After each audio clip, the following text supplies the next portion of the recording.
Guilt. Anxiety arises when people are faced with the problem of fulfilling their potentialities.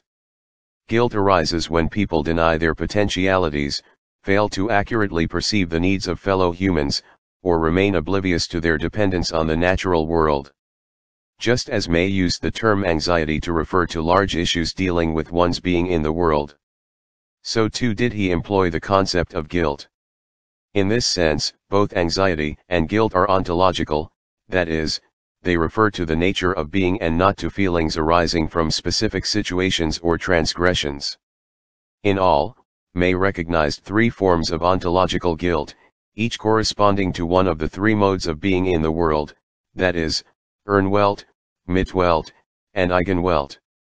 To understand the form of guilt that corresponds to Umwelt, recall that ontological guilt need not stem from one's own actions or failures to act, it can arise from a lack of awareness of one's being in the world. As civilization advances technologically, people become more and more removed from nature, that is, from Umwelt. This alienation leads to a form of ontological guilt that is especially prevalent in advanced societies where people live in heated or cooled dwellings, use motorized means of transportation, and consume food gathered and prepared by others.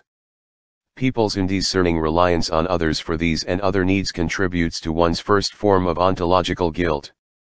Because this type of guilt is a result of our separation from nature, May also referred to it as separation guilt, a concept similar to Fromm's notion of the human dilemma.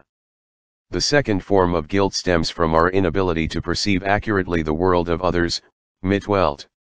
We can see other people only through our own eyes and can never perfectly judge the needs of these other people.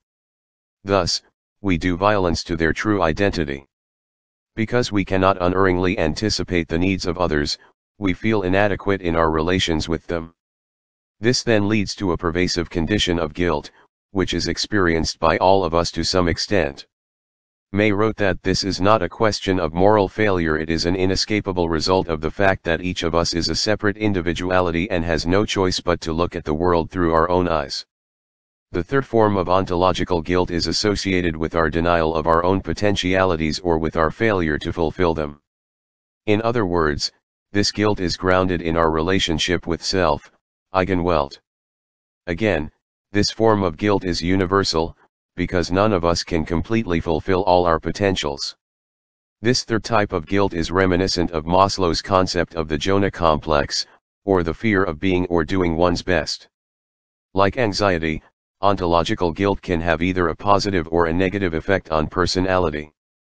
We can use this guilt to develop a healthy sense of humility, to improve our relations with others, and to creatively use our potentialities.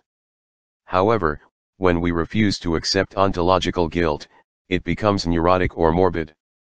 Neurotic guilt, like neurotic anxiety, leads to non-productive or neurotic symptoms such as sexual impotence, depression, cruelty